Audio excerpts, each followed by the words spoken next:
subscribe to my channel.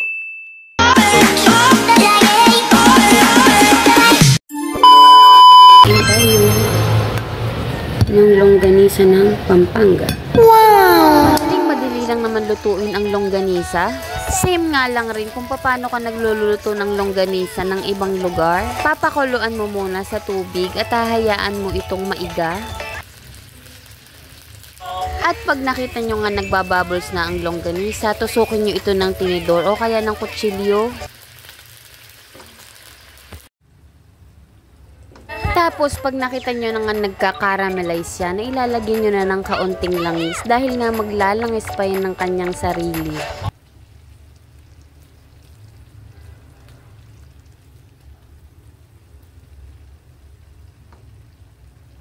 Pagka nga ganyan na ang texture niya, ay hanguin nyo na nga ang mga ito.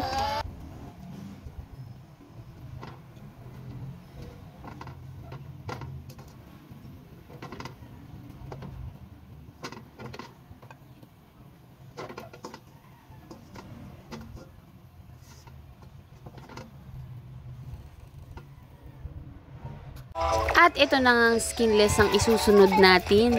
Sa same pan ko nga lang rin yan piprituhin. Ito nga ay hindi napapakuluin sa tubig. Retso prito na nga ito. Pero dahil nga skinless ito, tatanggalin natin ang skin niya. Charit, tatanggalin natin yung plastic niya. Hindi natin isasama yan sa pagpiprito. Dahil nga ito ay pinagpritusan nga ng longganisa, kaya naman mainit pa yung kawali. Kaya naman pinatay ko muna. At baka dito nga sa pagtatanggal ko ng balat ng skinless, ay baka masunog pa.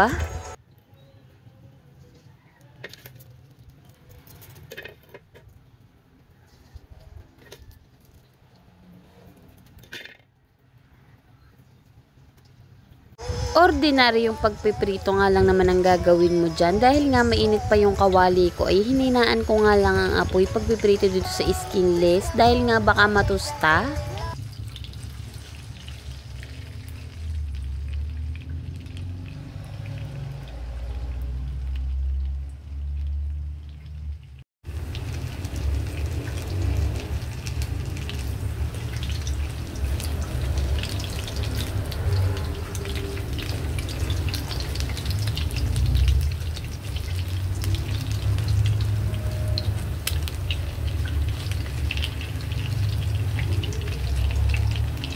At pagka nga ganito na ang itsura niya, ay luto na yan. Pwedeng-pwede na yan hanguin. Kayo ba sa mga lugar nyo, anong mga special na pagkain na ipinagmamalaki ng lugar nyo? I-comment mo na po dyan sa baba para naman ikaw ang mai-shoutout ko sa susunod kong video. At ready na nga ang ating longganisa at skinless ng Pampanga.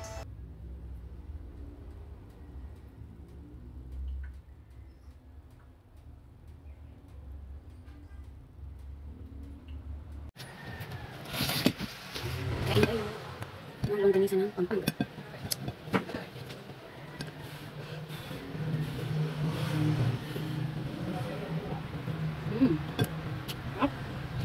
Ako yung sukawan. Pero nabunda ako dito ng toyo na may kalamansi.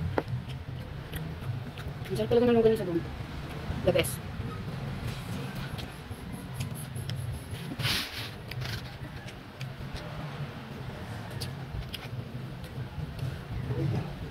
Tikman naman natin yung skinless. Skinless nila.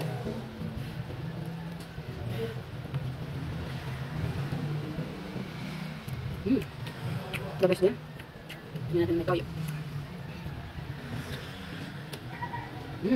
Sarap.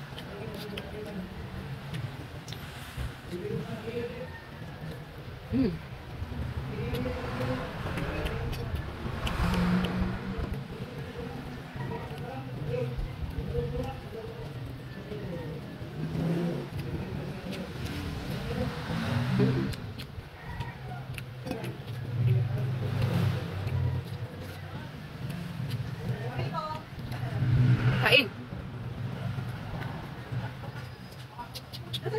Tulog po, kain po.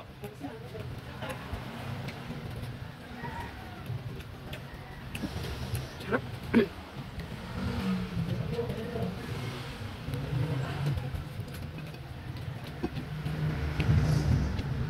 The best talaga ang longganisa. Yung mga kapampangan. Paman na. Sarap.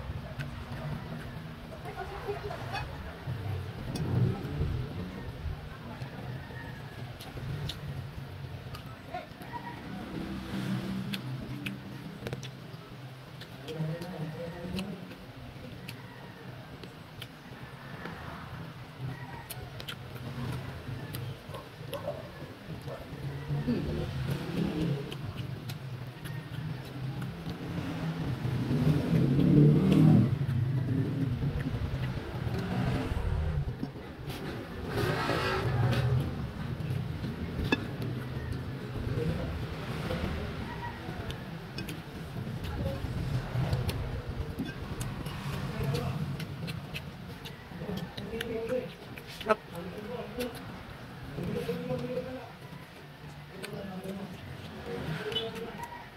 Last bite. Thank